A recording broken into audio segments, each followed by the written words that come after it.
welcome, babies. If you're returning, welcome back. Mama loves you, okay? So we start our session off with a prayer. It is not a religious prayer, it's just a prayer to root us in our individual healing experience and bring us together as a community and as a collective. And because consent matters, to have your permission to say a prayer. May I touch you? Okay. Close your eyes. Dear universe, in awe for the highest vibrational good only, please connect us to our highest self and validate information for our highest good only. Please allow us to release what we need to let go and embrace what allows us to grow. Let our journey encompass the lineages, traditions, religions, and spiritual paths that bring light out through us to share with others. I say all of this in the name of I am. Ashe. Okay. So let's just move through. And it is my intention that with every session we have over 700, almost 750 sessions. Wow, that's mind blown. In 3.5 years, 4 years, that's crazy. That's 2 years. Oh wow, that's crazy. That's 2 years of session. You could literally watch a video a day for 2 years and have a different outcome. That's crazy. Anyway, it is my intention that as the sessions progress and things change, that you be empowered to be in control of your own cleansing, of your own removing of energy. Because, I realize, and this is kind of a part of the making peace with the past, I realize that as new people come into the community and kind of people who are already there kind of just chilling, it's going to be a new experience, But at the end of the day, I cannot, within good conscience, make you dependent on me. I just can't. Every session has the intention, even if we're doing work, that I am showing you how to empower yourself to take control, to do what you need to do, to be your top advocate. I think community is all about coming and going, and less about, I think, as I talked about before, like guru syndrome, thinking something or someone is so much better than you when we are the best for ourselves only, like we give the best energy from that perspective, or we should listen to ourselves first and then we can take, perspectives from others.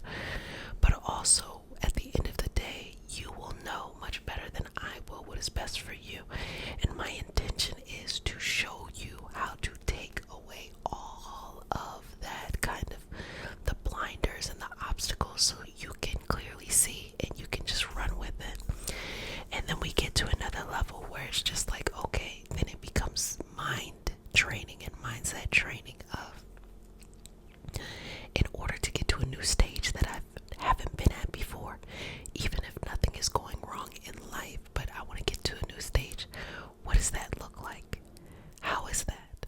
What is that experience? So as you know, babies, I have great expectations for you, but you gotta have expectations for yourself, and that's all about, what we're talking about today, which is releasing the past. Let the past go. I read the comments and I often hear people relate these sessions to therapy. And I think what people probably like is just the collective group energy. You want to be around people who are kind of on your same energy. It doesn't mean it is a replacement for therapy. It is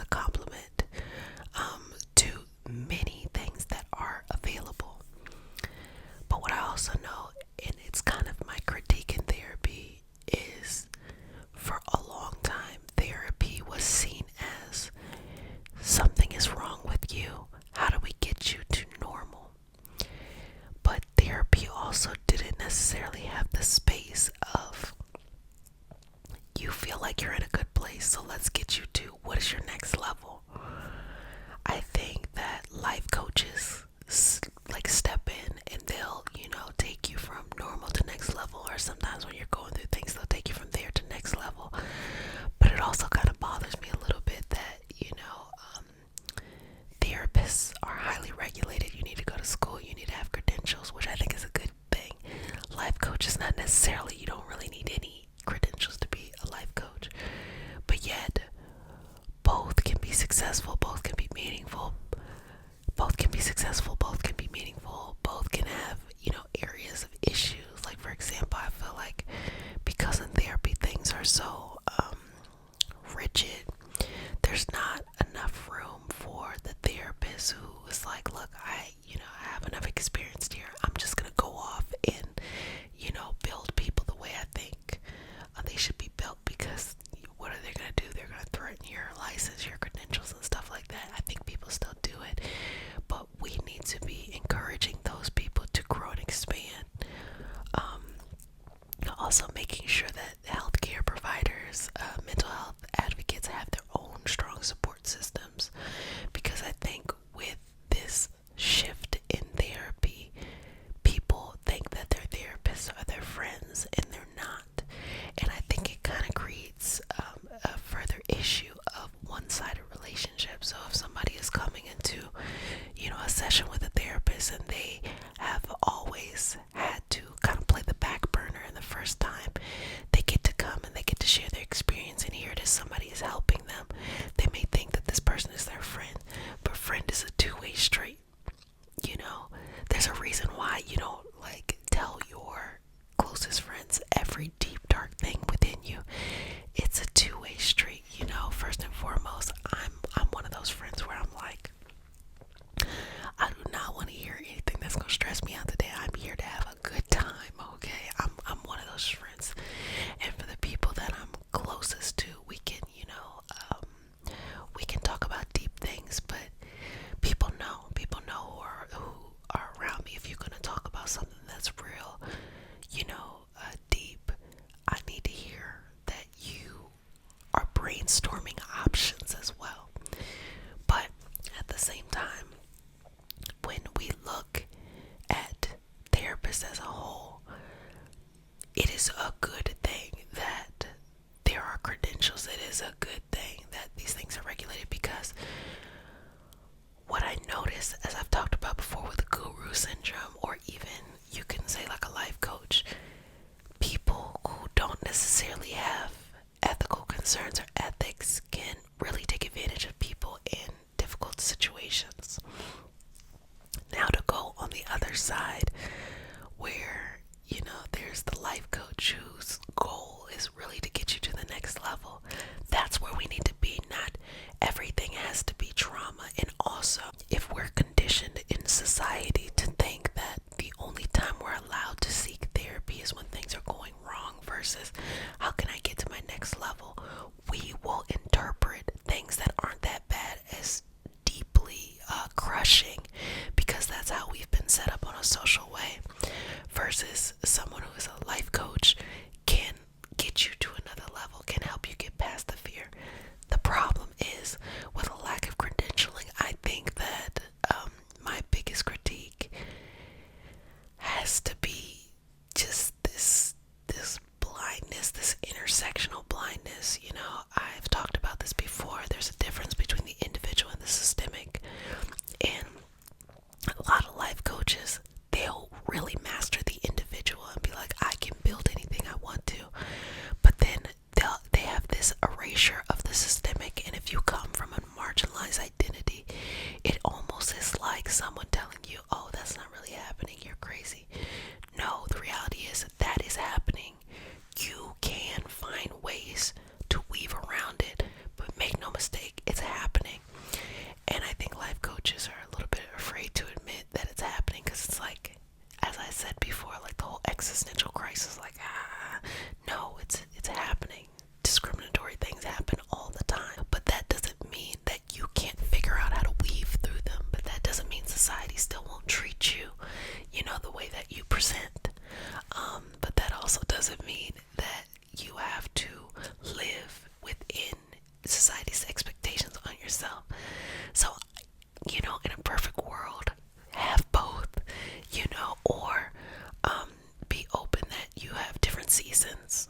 Different seasons, different reasons you need things at different times. So I say all of that to say that when you want to let go of the past, you probably need some help.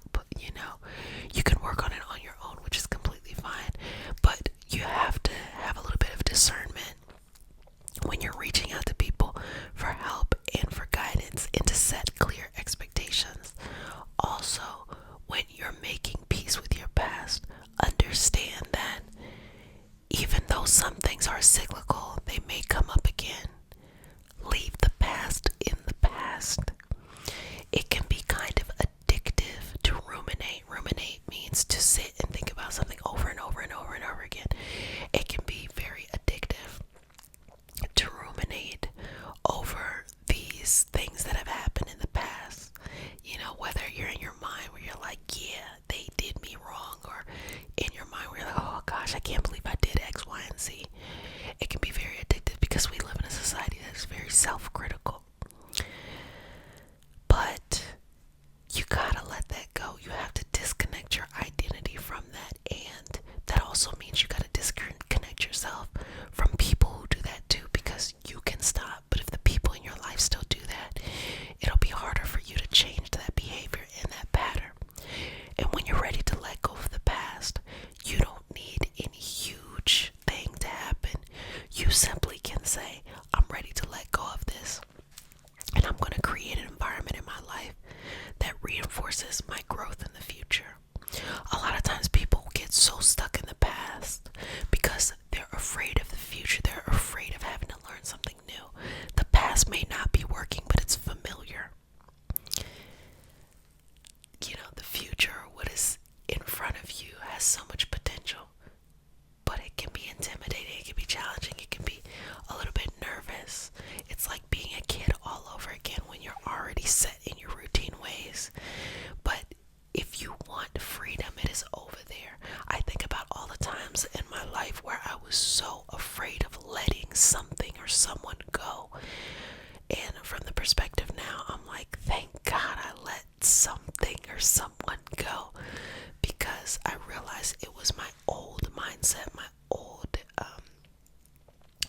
codependent connections to the routines and things like that that was keeping me there, because I was too afraid of being vulnerable and stepping out into this new path. But stepping out there, doing it, getting it done, I turn back, I'm like, oh my gosh, I can't believe I allowed that, where was bonkers. I was bonkers. But that's a part of it. And I think that, self-healing, self-love, self-care, self-motivation, self-confidence, ambition, they are available to you now. And the less cooks in the kitchen, meaning less, whispers in your ear. Oh, no, not like ASMR whispers, like people trying to tell you what to do or how you should do things. The easier it will be for you to decide who you want to be. Sometimes you might be at a place where you're like, I just don't know, I'm overwhelmed. Understand that what you're feeling now is not the law of everything in existence. Just because you may be feeling confused right now, just because you may be feeling like lost right now, just because you might be feeling like you're in a transition right now, doesn't mean that that is all the universe has to offer to you. But in the moment, it feels like this is going to feel like this forever. No, all you got to do is just push past the first step. And the first step is probably not even that hard, but our brain is so smart, it is so strong, that it can make us petrified. It can make, the fear of something worse than the actual thing. I've said this numerous times. I feel like when we do esoteric work, when we do mystical work, when we think about things that are like magical and divination, I strongly believe that the magic comes from the mind. We may have a conduit like our body, we might use our hands, we might, things like that, but I think that on an evolutionary level, the mechanism happens in the mind. That's what I think. I'm waiting for science to catch up.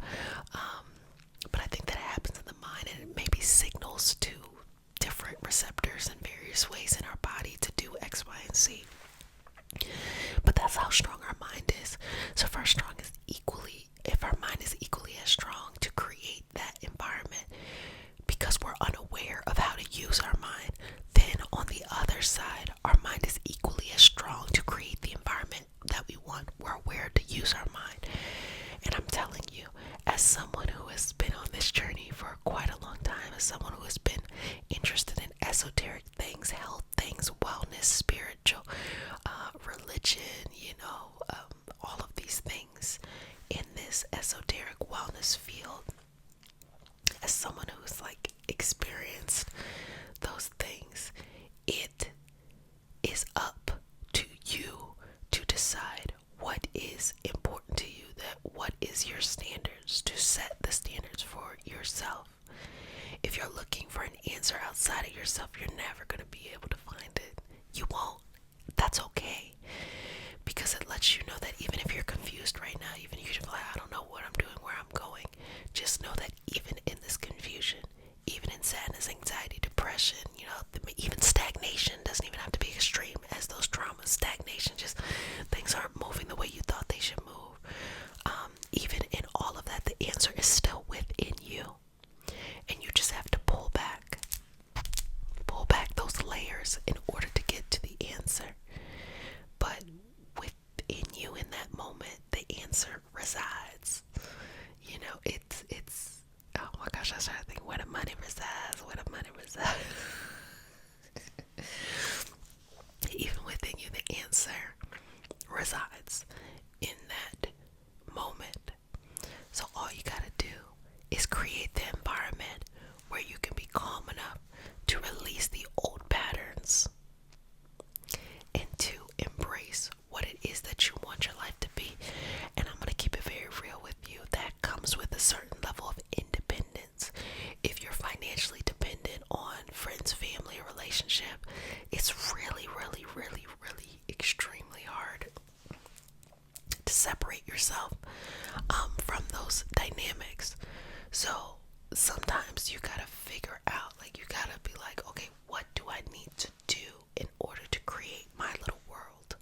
Your little world can just be, off to the side at this turn, at this time of the day or something like that. But watch it as you prioritize it. It grows. It's gonna take up more and more and more of your life, and it's gonna push some people out. But you can't have a life where people are disrespectful to you, or people are, don't value you because they don't value themselves. But just because you care for them or you love them, you keep them in your life. It's just not gonna work. But just know that may be uncomfortable, that may be difficult, but when you get to the other side, it just feels better. Things are simpler, You don't have to work as hard. I feel like society makes us feel as though we have to work hard for the bare minimum. And that's a whole nother